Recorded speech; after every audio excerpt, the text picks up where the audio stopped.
Palakpakan po natin from the City of Manila Arbor, Mayor Francisco Isko Yorme Moreno Tomagoso.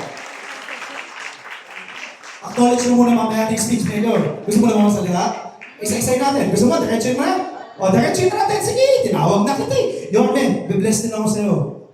Pwede ba ata kunin ninong sa kasal? Maganda yun. Okay po, palakpakan po natin. Yorme. Daming tinira. Energy drink. I'm really excited with our host because giving good vibes and energy to the upcoming event in the city of Manila. But before I continue, I'd like to recognize our able, beautiful, talented Vice Mayor Chi Excelsior. Kayo po ay binabati ko at malugod na wino-welcome sa lungsod ng Maynila. And especially, Manila, dami ng kasori. In fact, marami atang mga naging national artists started, if not based, but started in Manila. At malugod ko po kayong welcome, isa sa mga national treasure in an industry who gave me opportunity to better my life. Entertainment industry, in this case, music. And music can outlive us. So your creation will be part of the next generation. Mr. Ryan Cayabyab, palakpakan natin ang si Geneva naman, ito, ang pamilya nito, taga Maynila. Mga batang Maynila to. Just so you know, for the public's information. And then is what you call Tirso Cruz Compound, or the Cruz Compound in Gagalangin, Tondo, where the family of Geneva, malaking pamilya sila, maraming sama-sama in Gagalangin. Hanggang ngayon, magpasanggang ngayon, madadaanan niyo pa yung compound nila. Miss Geneva Cruz and equally talented Regine Tolentino. May asin pa eh. Talagang mga ta-artists ang datingan. But I'm happy to see you guys. Na one way or another ay nakasama ko sila sa television, live show and game show. And lalo na, ito sayang, hindi ako na-direct eh. Pero magaling na direktor ng ating bansa at magaling na aktor ng ating bansa. Director Ruel. To Miss Princess Galura, President and General Manager, Sunrise. To the Sunrise family. Thank you very much. Choosing Manila. At sa iyong mga kasamahan, pinagpapasalamat ko on behalf of the people of Manila. And I'm happy that ASICS, how you pronounce it, is supporting the event. And AIA. Yan ay mga taga-AIA, ASICS, basta maganda ASICS. Iyon. But thank you very much. Sa lahat sa inyo, sa Sunrise, maraming salamat. At sa lahat ng mga hindi ko binabati ko po kayo. Again, we would like to welcome you to the city of Manila. Napakagandang team ng rock and roll event sa Manila ngayon. Sarili natin. Done, created, made by national treasure, national artist, Ryan Cayabyab. And it speaks also of our commitment in promoting the city of Manila, not only as capital, but the place to go with regard to culture, arts, now sports. Kasi kami mayaman sa kasaysayan. And you can see on your left side, on the left side of this stage, the logo that we created for our tourism company. Manila, my Manila. Sabi ni Ryan Cayabyab, national artist, sariling atin.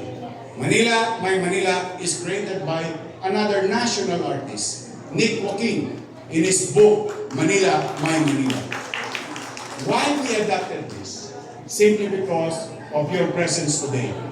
You may not be, hindi man kayo taga Manila, pero one way or another, meron kayong istoryang kwento. A story to tell about the city of Manila.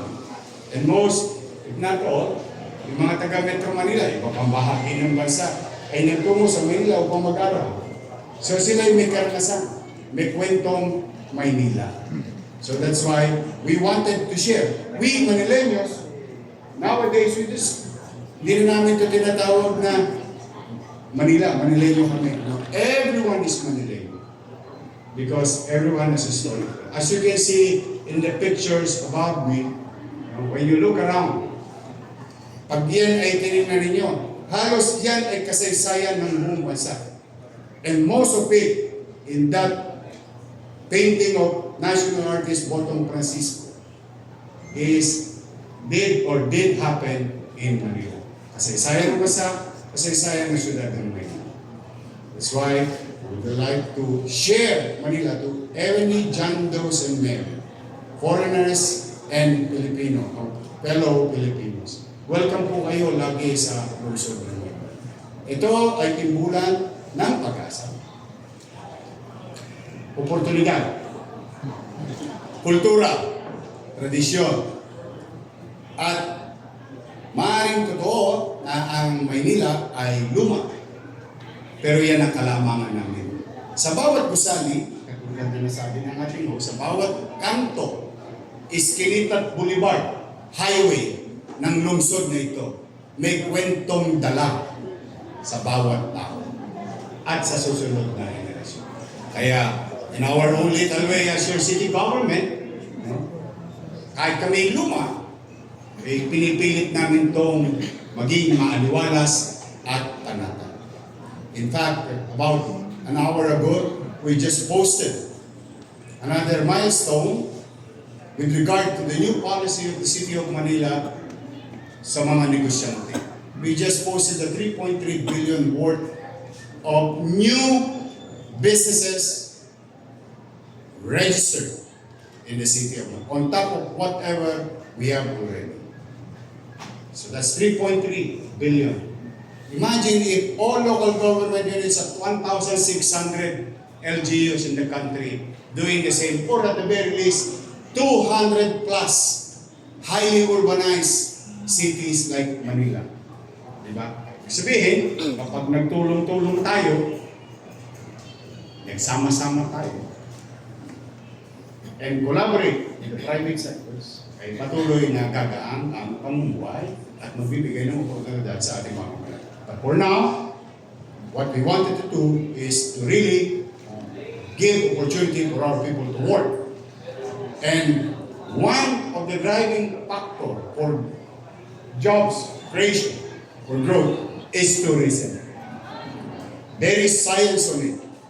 Lahat na ng ekonomista will agree with us.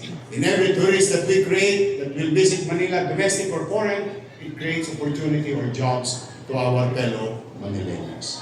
Kaya masigasig po committed buong kababaang loob na kayo'y malugod naming tinatanggap sa aming lungsod. At kung masa kayo, gusto ninyo, linggo-linggo na kayong tumakbo rito sa Maynila, magsawa kayo. As long as you bring business, you bring opportunity, and showcase the history, culture, tradition of our city. Let me add, kung kaya rin ba, sana sa iba pang bagay ay makasama namin kayo. Marami pa kaming maiaalay or what we can offer to the people. And for the meantime, I would like to our sponsors, to our participants, to everyone here, thank each and every one of you for doing this and believing again in Manila. Magandang hapon sa inyong lahat at pagpalain nawa kayo ng buong ito. Manila! Thank you.